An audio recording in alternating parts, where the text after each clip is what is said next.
Isang magandang araw po sa lahat. Thank you Lord sa aming buhay. Thank you Lord na binigyan niyo kami ng kalakasan at panibagong araw. And welcome po sa panibagong yugto ng aming buhay. Ngayong araw po, ipapakita ko lang sa inyo ang kaganapan sa aking buhay kahapon ng hapon. Bago po ako umuwi, dumaan po ako ng biochemist para bumili ng aming kailangan sa bahay. At yan po, tipong hindi pa po ako nakakaalis. Saktong paglabas ko ng biochemist, ito na nga po, umulan.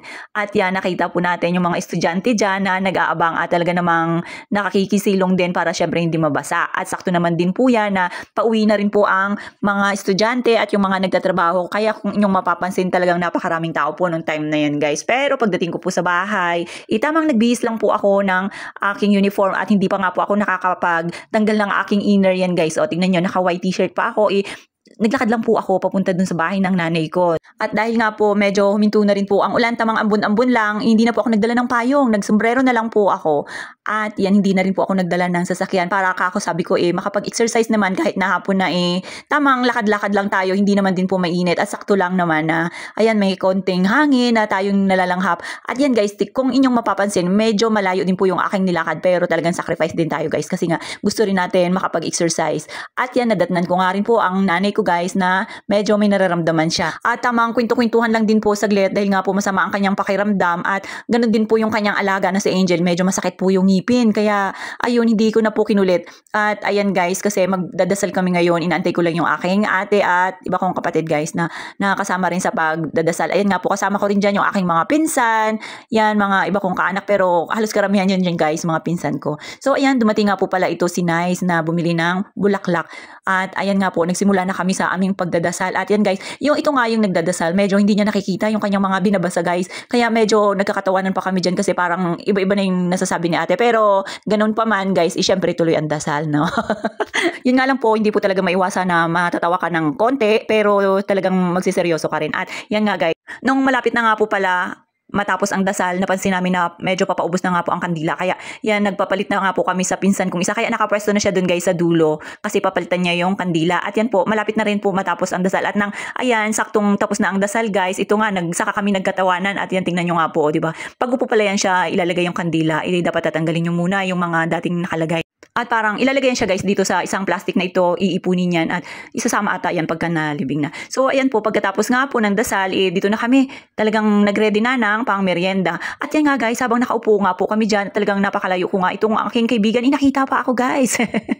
Talagang happy-happy siya pagka nakikita niya yan kaming na mga friendship niya kasi nung maliliit pa po kami, talagang kami yan yung magkakasama. At syempre ngayon, may kanya-kanya na kaming mga buhay, may mga kanya-kanya ng pamilya, kaya minsan na lang kami magkakakitaan. Kaya ayun, sobrang happy niya ha guys. At ito nga po yung aking mga pinsan, akala mo i-reunion. Talaga naman, naglabas lang ng pagkain or ng pangmerienda. Abay, talaga naman, akala mo hinanginan.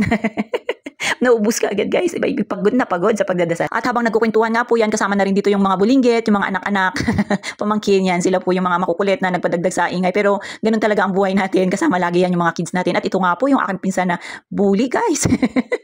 Abay, napakalayo na natin, nakikita pa rin tayo. At hindi na talaga mawawala ang pagka-bully. Abay, talaga naman, walang ibang katatawanan. At ito nga po pala yung aking mga kapatid or mga sisters ko yan guys. O tingnan nyo, pagkalulusog nila. Ay, talaga namang napakasarap kumain. Ganun po talaga ang buhay. Minsan sabi nila pagka tumataba ka, stress. Aba, ganun ba talaga yon? Minsan pagka tumataba, syempre, malakas ka lang kumain, di ba? At napakasarap mong magluto. Aba, talaga naman. At yung iba naman, merong mga nag-aalaga, guys. Swerte naman nun, ganun. So, ayan po yung aking pinsan. Pinsan ko rin po yan siya, guys. At yan, mga pinsan ko po yung nandun sa labas. At talagang kami lang rin po dito. Totoo naman din po talaga na pagka nagkaroon ng pamilya, ibibihira na lang po magkita. At yan nga po, paalis na nga po pala dyan yung aking uncle. At may gusto silang sabihin. Ayaw mo sabihin, ha? Sigaw ka? Kel! Kel! Kel! Bye!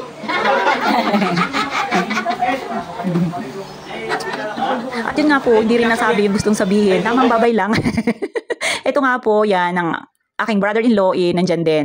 At ayan po yung mga bata, mga pamangkin namin na naglalaro. Abay, sobrang saya kasi nga po, syempre pag araw, meron silang pasok. Pagka gabi, nandito at nagkikita-kita rin silang mga magpipinsan, yung mga pamangkin namin guys. At ewan ko ba dito sa aking brother-in-law, palang nag-aaya na siyang umuwi. At ito nga po yung aking mga kapatid, tamang dumaan lang din po dito kasi may mga kanya-kanya din pong trabaho. Ganun po talaga kailangan nating magbanat ng buto para may pakain sa pamilya. At ito nga po pala, yung aking pamangkin umiyak dahil nga po naipit ang kanyang laruan ng motor. Kaya pa na yung iyak niya dyan at pinatahan na nga lang po. At ito po yung isa ay talagang tuwang-tuwa nakakatuwa dahil nga po bago lang nakalabas ng gabi. Actually, itong batang ito, halos kaidaran lang siya ni Yayam. Kung inyo pong mapapansin, tingnan nyo po, halos magkasing laki lang sila. Pero guys, itong si Yayam, talagang napakakulit na at marami na siyang mga salitang alam.